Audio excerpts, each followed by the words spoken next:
Meu coração, irmão, é um coração missionário. Eu não consigo ficar estagnado, parado.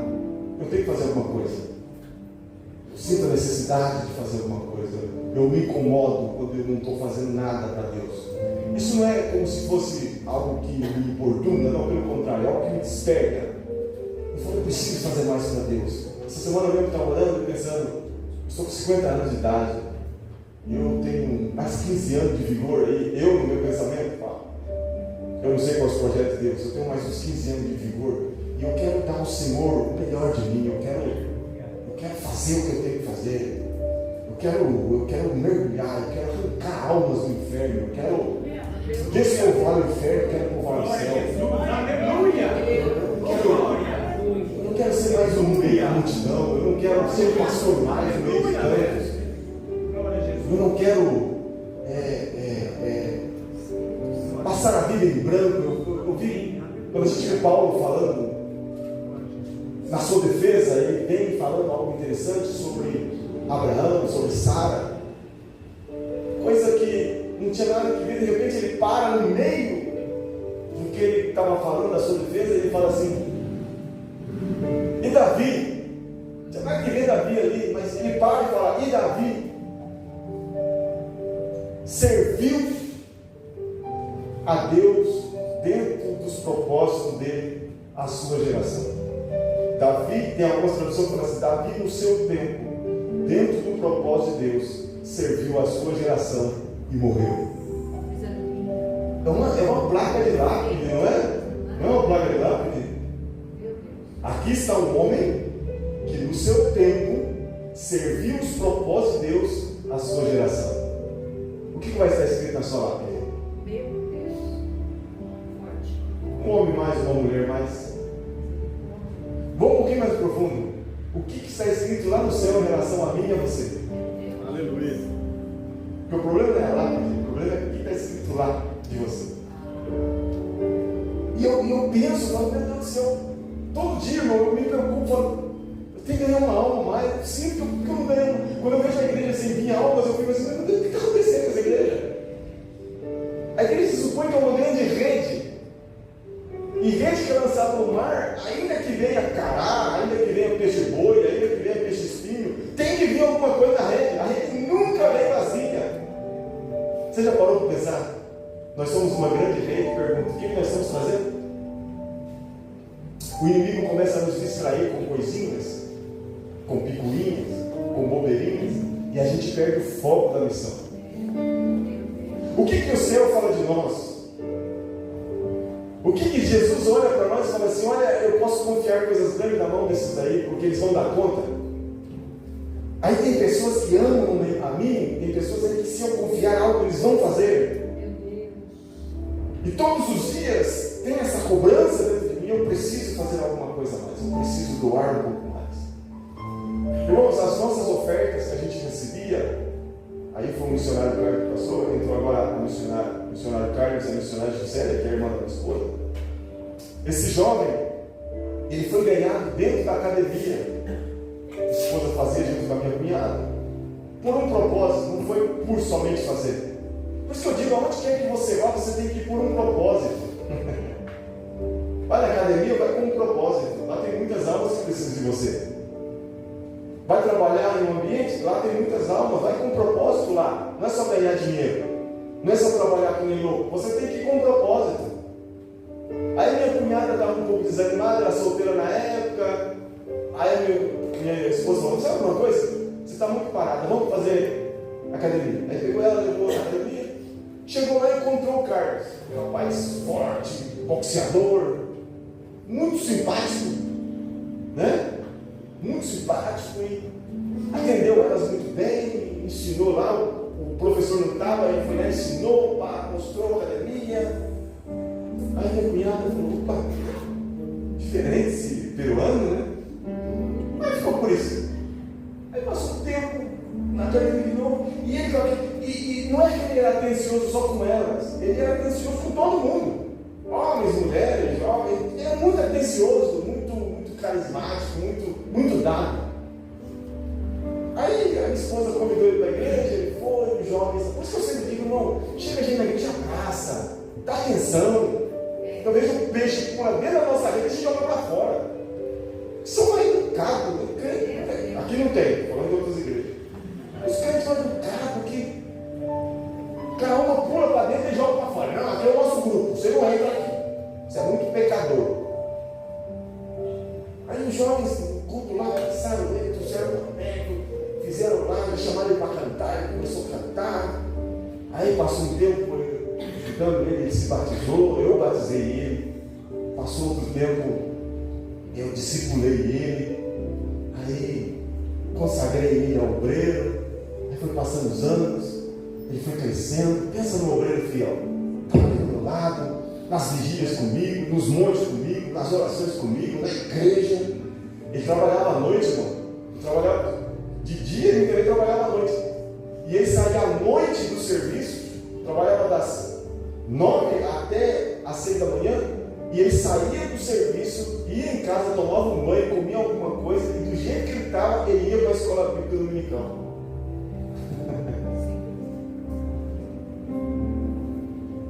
Tinha alguém que estava assim na igreja assim. A gente sabia que tinha trabalhado antes, mas estava ali, firme.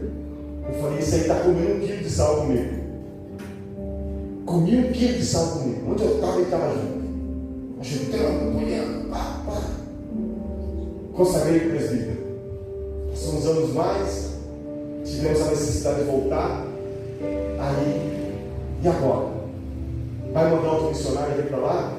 O pastor pergunta, fala, pastor, nós temos aqui já um pastor local que pode assumir o meu lugar. Tem? Tem. Carlos. Consagramos ele pastor, consagramos ele missionário, e ele está lá. Passou a pandemia inteira, as igrejas se fechando, lá no Peru foi terrível. Durante os 3 meses só podia sair durante 1 hora para comprar alimento, depois tinha que voltar para dentro de casa. Ele manteve-se firme. E a obra continua lá para a honra e glória do nome de Jesus. Então, eu fico olhando assim, irmãos, que a obra de Deus é algo tremendo. E outra coisa, irmãos, tem vezes que você prega de Jesus para alguém e parece que não teve resultado nenhum. Passa 1 ano, 2 anos, 5 anos, 6 anos, 10 anos. Depois você volta lá naquele mesmo lugar. Quantas vezes aconteceu isso conosco? Que pregamos para a família que não queria, odiava falar de Cristo, não quer saber de Cristo, não quer saber de Jesus, não quer saber de ninguém. E muitas vezes até nos expulsava, mas se converteu o filho lá, se converteu o sobrinho, se converteu o neto. Aí nós fomos embora, fomos para outra cidade, fundar outros trabalhos. Depois de anos a gente volta lá, aquela família que rechaçou, que não aceitou, que rejeitou, e que um daquela família se converteu, hoje toda a família é salva. Então não se preocupe se muitas vezes você fala de Jesus e as pessoas no momento que você fala, não se convertem. Eu já contei aqui no testemunho, vou contar uma vez mais, que eu passei 3 meses inteiros evangelizando um bairro, porta por porta, eu e mais 2 obreiros, 3 pessoas evangelizando, porta a porta, tudo muito terminado, a escola dominical, nós pegávamos uma mochilinha, folhetos, e saímos porta por porta. Isso nós vamos fazer aqui também no bairro, porta por porta ali, ó. Mas só que nós estamos evangelizando pessoas que não conheciam Jesus realmente. Não é como aqui no Brasil, que a maioria das pessoas já conhece, tem algum parente que é crente. A maioria aqui já conhece o Evangelho. Já foram evangelizados também. Lá não, são pessoas que não conhecem o Evangelho e nunca foram evangelizados. Aí nós seguimos a porta por porta, entregando folhetim, convidando para a igreja, entregando folhetim, ajudando como a gente podia. Tudo que eu ganhava, irmão, de dinheiro, de oferta que vinha de cá, a gente investia em missão. Tudo, carro, boas ofertas, tudo era pegado e transferido para a missão. Não ficava nada. O intuito era ganhar algo. E passamos porta por porta, convidando pessoas. Sabe quantas pessoas se converteram? Nenhuma. Durante 3 meses inteiros, nenhuma alma se converteu. Eu, frustrado. Só que Deus não mandava lá, mas mandava outras pessoas para a igreja. E falei, Jesus, por que as pessoas se convertiam? Oramos, jejuamos, fomos lá, cumprimos o ID. O que aconteceu, Jesus? Passou anos, estou falando de 10 anos. Eu tive a oportunidade de voltar nesse bairro. Escute só. Esse bairro não tinha uma igreja. Hoje, nesse mesmo bairro, tem 4 igrejas. Aí você fala assim, não, eu queria se converter comigo. Um planta, outro rega e outro colhe.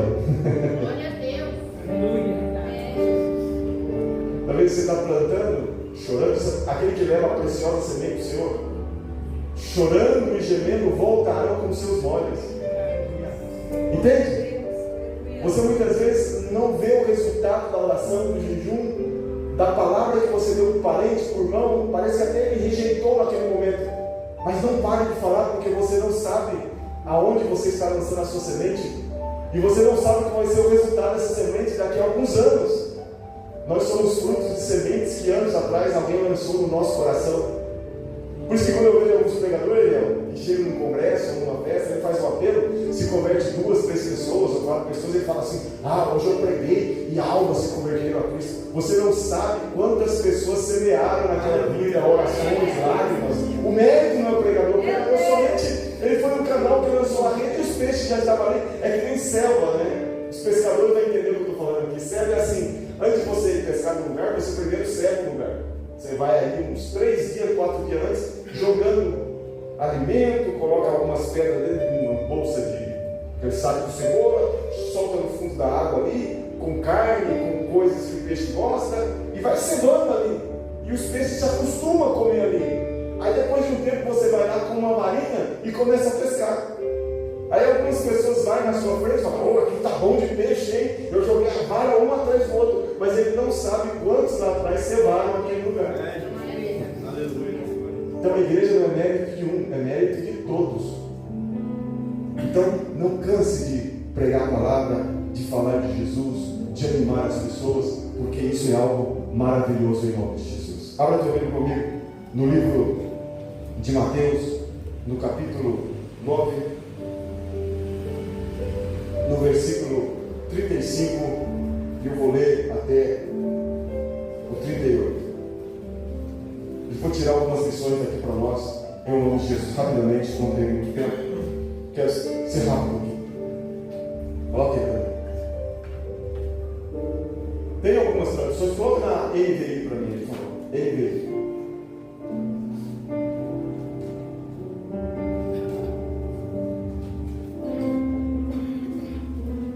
Tem algumas traduções que diz assim, e Jesus ia, ou Jesus indo a todas as cidades.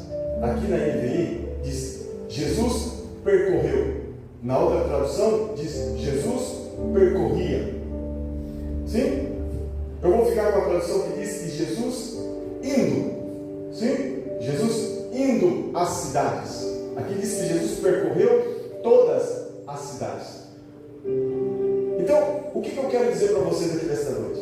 Quando fala assim, Jesus percorreu todas as cidades e todos os povoados, ensinando nas sinagogas, pregando o evangelho do reino e curando todas as enfermidades e doenças. Versículo seguinte, ao ver as multidões, teve compaixão delas, porque estavam aflitas e desamparadas como ovelhas sem pastor. Versículo seguinte, então disse aos seus discípulos, a colheita é grande, mas os trabalhadores são poucos. Peçam, portanto, ao Senhor da colheita, que envie trabalhadores para a sua colheita. Amém? Vamos lá para o versículo, capítulo 10 e o versículo 7. 10, 7, do mesmo livro de Mateus. Diz assim, por onde forem. Outra tradução diz que Jesus indo, fala assim, portanto, quando vocês estiverem indo, preguem esta mensagem, o reino dos céus está próximo. Por onde forem. Eu estava analisando um pouquinho aqui, e a primeira coisa que a gente aprende aqui, nesse capítulo 9 e o versículo 35, que Jesus fala assim, e indo Jesus, percorrendo Jesus, todas as aldeias. A primeira coisa que eu aprendo sobre missão, irmão, é que missão se faz indo. Não tem como fazer missão sem ir. Missões se faz indo. Fale comigo, missões se faz indo. É a primeira coisa que eu aprendo aqui. Se eu não for, eu não vou fazer missão. Aí eu fui um pouquinho o verbo ir e o verbo id, né? Que é uma conjugação verbal. E uma coisa interessante que eu vi aqui, que eu quero passar para vocês, é que o verbo ir, ele é do gerúndio. Quem sabe um pouquinho de português sabe que é gerúndio. Sim? E o verbo id é diferente do verbo ir. Em que sentido? Na sua expressão. O verbo id é uma forma de imperativo afirmativo, é a segunda pessoa do plural. Ou seja, é um indicativo, imperativo, informativo para uma pessoa do plural.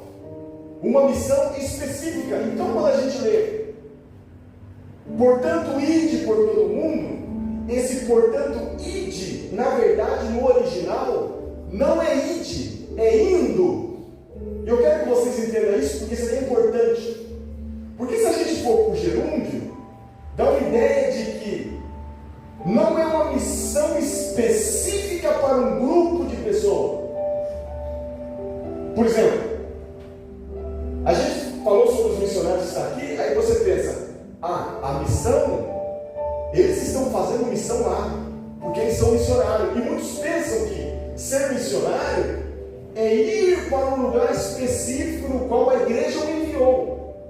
Por isso que nós lemos aqui no livro de Mateus, capítulo 28, 19, portanto, ide, segunda pessoa no plural, uma ordem específica e imperativa para alguém ir. Então isso isenta outros. Não, eles que foram chamados são missionários e eles têm que ir.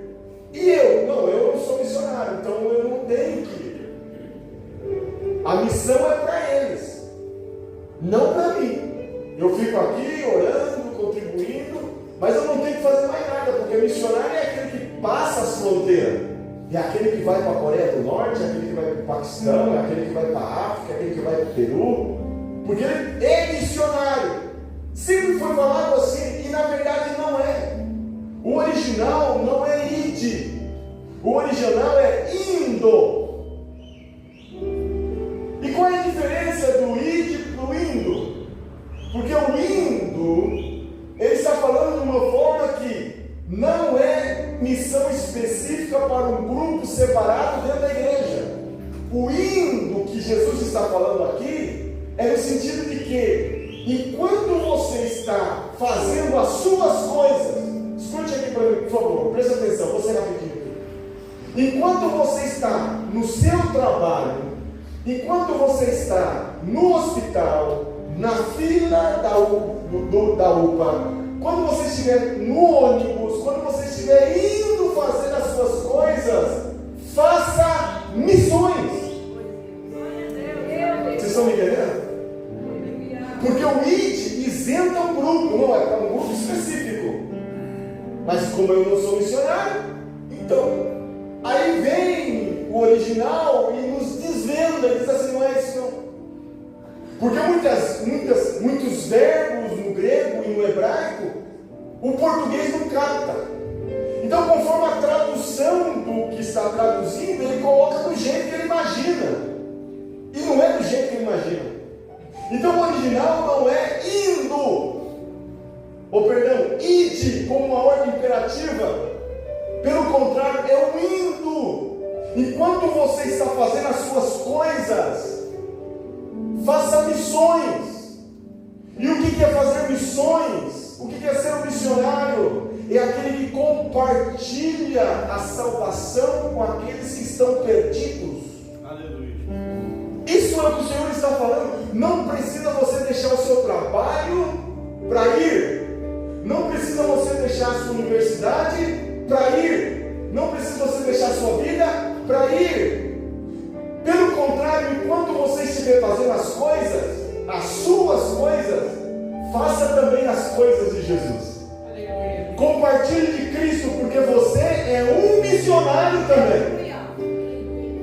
Não é um pastor missionário, não é fulano missionário. Nós somos comissionados para pregar a palavra. Então Jesus não ficava esperando as pessoas vir. Jesus ia. Então ele passa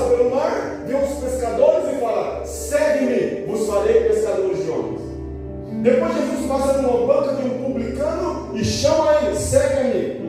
Depois Jesus é visitado por Natanael e por outros e diz, segue-me, venha após mim, negue-se a si mesmo, tome a sua cruz, segue-me. E Jesus ia fazendo as suas coisas, enquanto ele ia fazendo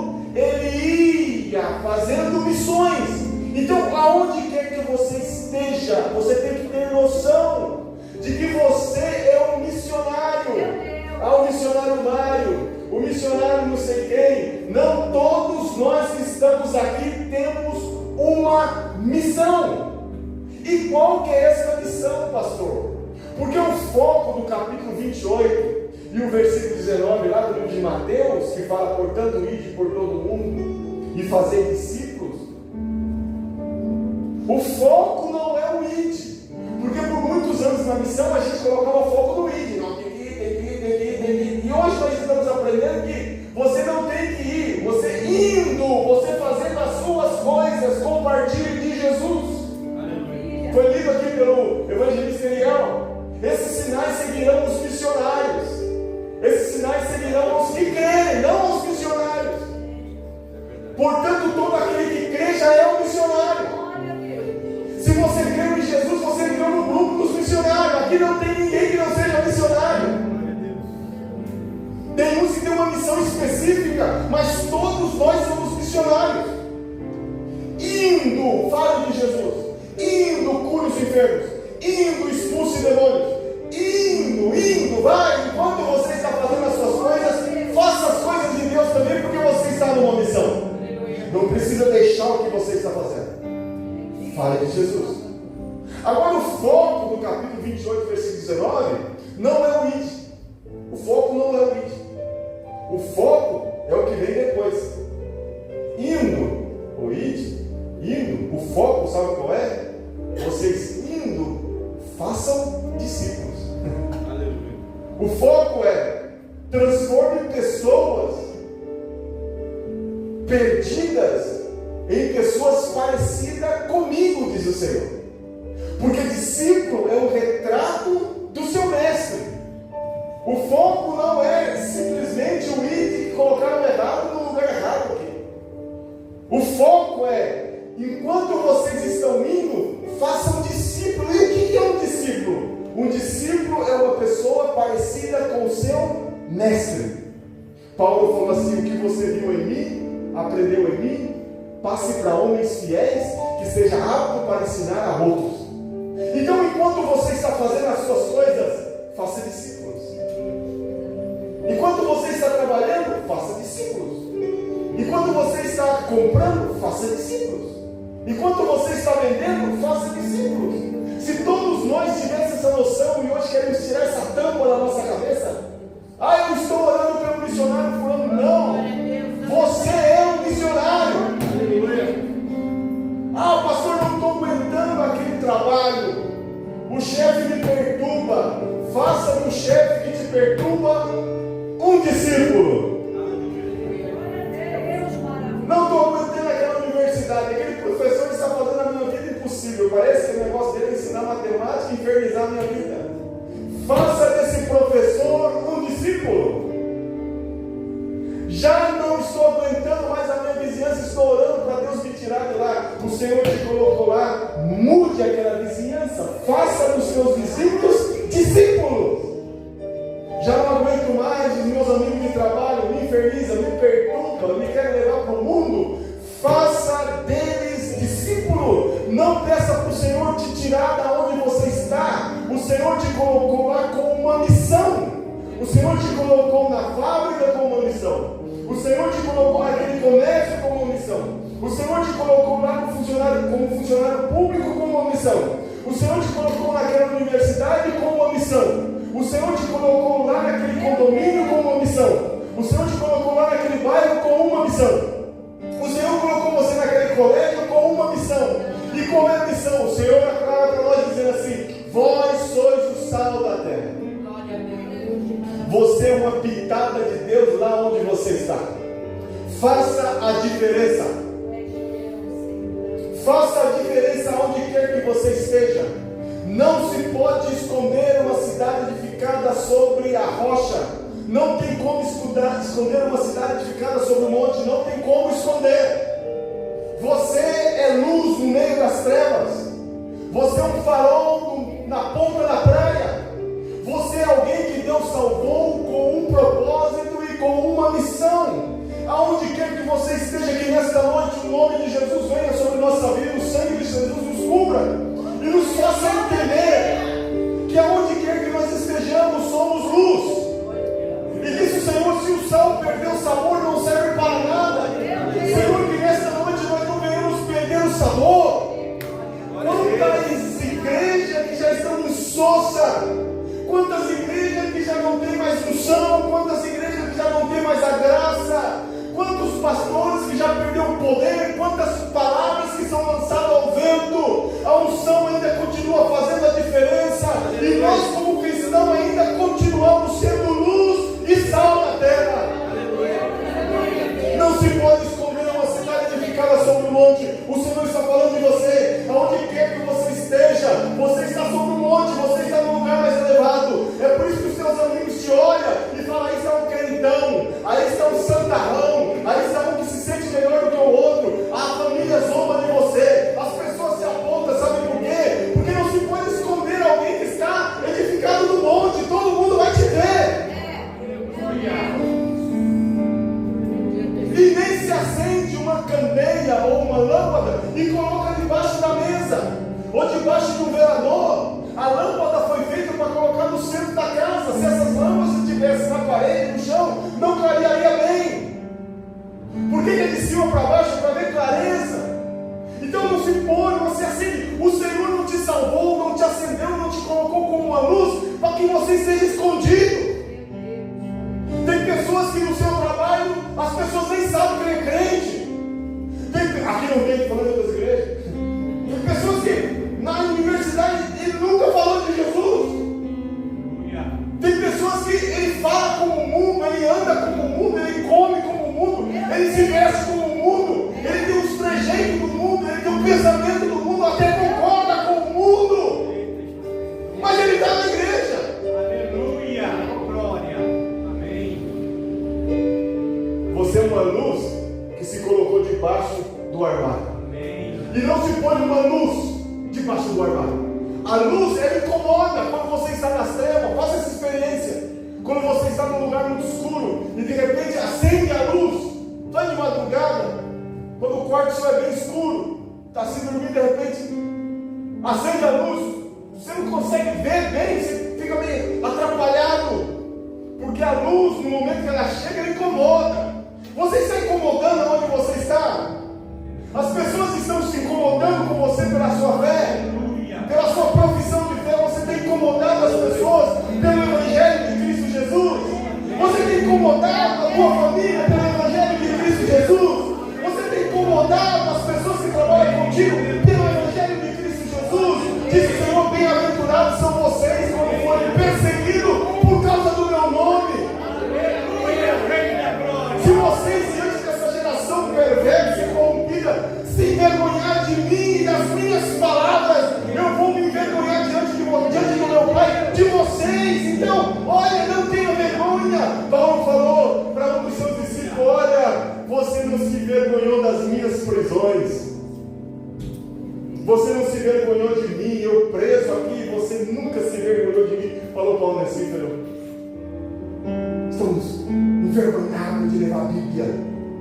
Tem pessoas que não têm coragem de andar com a Bíblia. Aleluia, amém. É a Bíblia que tem que ter vergonha de nós.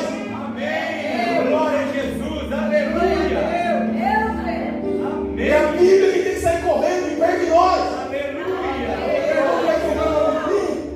A Bíblia dele era diminuir. Agora diz: a Bíblia está no celular. Aleluia, mestre. Mentiroso. Fala, Jeová, aleluia. Compre lá na livraria a Bíblia mais grande que tem. Oh, glória a Jesus. Mas grande existe, né? Maior. Aleluia. Vai lá e fala assim: olha, eu quero uma Bíblia, quero uma grande. Amém. A Bíblia para expulsar demônios. Se não sai da festa, na pancada. Louvado seja Deus. Essas Bíblias se chamavam Bíblia de expulsar demônio. Não sai na festa, é na pancada. Posso. Vai lá e compra a Bíblia maior. Pega a Bíblia e coloca no peito assim, ó. Aleluia. Glória a Eita glória! Tá vindo um amigo, esconde a Bíblia. Eu gosto do leão, né? O leão comprou a Bíblia maior que tinha lá. Parece um caixote. Eu olho assim, fico todo orgulhoso. Quando eu vejo um jovem com uma Bíblia na mão, eu fico assim, tapa na cara do capeta. Quando eu vejo um adolescente com uma Bíblia na mão, eu falo, tapa na cara de Satanás. Aleluia! Glória a Jesus! Bíblia na mão assim. De manhã cedo, quando eu venho no caminho, eu vejo alguns jovens pelo caminho aí, com a Bíblia assim debaixo do braço. Glória a Deus! Coisa linda, Jesus! Aleluia! Glória a Deus! Aleluia! Não me envergonhe da palavra. Porque essa palavra é poder de Deus. Eu não quero vocês vindo para a igreja sem Bíblia na mão. Amém! Não quero ver vocês vindo para a igreja sem Bíblia na mão. Amém! Vai lá e compra uma. Ah, pastor, está caro. Quanto vale a tua salvação? Amém! Aleluia! Nada está caro, nada caro. Foi o que Jesus pagou por nós na cruz do Calvário. Ele não se envergonhou de nós. Amém! Ele é o penúltimo aqui. Jesus estava nu no Calvário. Ele não se envergonhou de nós. Todos passavam e viam desnudo, nu. Mas ele não se envergonhou de nós. Foi até o fim, até a morte de cruz. E nós, cheios de frescura. Você é crente? Vou na igreja. Você é batizado? Você batismo? Não me envergonhe do Evangelho, nem de Jesus e nem da sua palavra. Mas não tem que falar isso. Jesus falou, eu falo também. Eu sou embaixador. Embaixador não fala a sua opinião. Embaixador fala o que diz a Constituição do seu país. Não quero vocês comprando biblinha de bolso. Quero a biblinha mais pequenininha. Aí compra uma lupa para ler. Não, compra uma grande. Se você não coloca na cabeça, vem com ela na cabeça para a igreja. Ai, mas que vergonha. Vergonha é roubar, matar, se prostituir, beber, se embriagar, enxergar, trair a esposa, usar drogas, mentir. Isso é vergonhoso e o mundo não tem vergonha. Por isso Paulo diz, eu não me envergonho do Evangelho. Porque o Evangelho é poder de Deus para a salvação de todo aquele que crê. Primeiramente para o gentio, primeiramente para o judeu, mas depois para nós que somos gentios. Não me envergonho do meu Jesus, porque ele não se envergonhou de mim. Não me envergonho do meu Jesus, porque ele me amou do jeito que eu sou. Não me envergonho de falar de Cristo, porque Cristo não tem vergonha de me chamar de filho. Não tem vergonha de me chamar de irmão. Não tem vergonha de me chamar de servo. E quem sabe alguém diz, mas esse não vale nada, não presta nada. Mas ele diz assim, ele é o meu filho e não fale mal dele. A basura toda aí.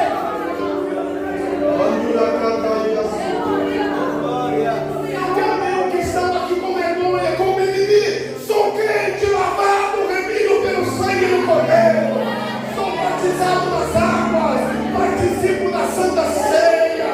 Creio no poder da oração, creio no poder da palavra. Creio que os demônios estão debaixo dos meus pés pela autoridade do nome de Jesus. Creio no arrebatamento da igreja. Creio que o Senhor está comigo. Creio que o seu Espírito mora dentro de mim. Você está comigo. Você crê nessas coisas? Creio. Não me envergonhe do Evangelho. Não tenho vergonha. Coloque-se em pé. Indo não tenha vergonha. Indo não tenha vergonha. Indo fale. Indo compartilhe. Indo ministre. Indo. Não precisa deixar o que você está fazendo para fazer missões. Não precisa. Ah, eu vou deixar tudo para fazer missões. Não precisa deixar tudo. Indo, vai fazendo missões. Onde quer que você esteja, faça. Fale de Jesus. Aproveite quando você estiver no dentista, aquela mangueira aqui, você com a boca tudo inchada. Fala assim, dentista, dentista, por cima aqui. Jesus te ama.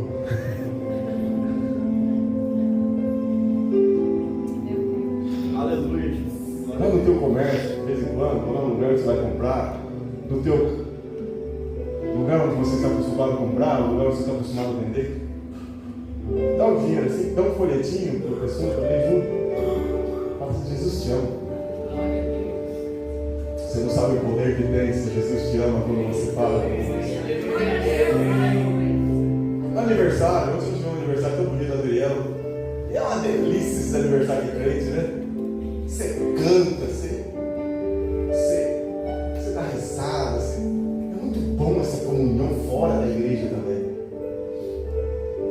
Aproveita esse aniversário que só tem ímpio lá, dá uma palavrinha para mim, aniversariante. Só queria falar 2 minutinhos. Jesus Cristo morreu por nós e quer salvar a vida de todos vocês. Aproveite os velórios, peça 2 minutinhos e fala, olha, aqui está uma pessoa que morreu. Se for uma pessoa que morreu com uma reflexão, aceite Jesus, porque se vocês aceitarem Jesus como Ele aceitou, nós veremos Ele uma vez mais lá na eternidade.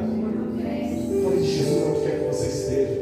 Compartilhe do amor de Cristo e o Senhor vai garantizar embaixo um milagre. Em nome de Jesus.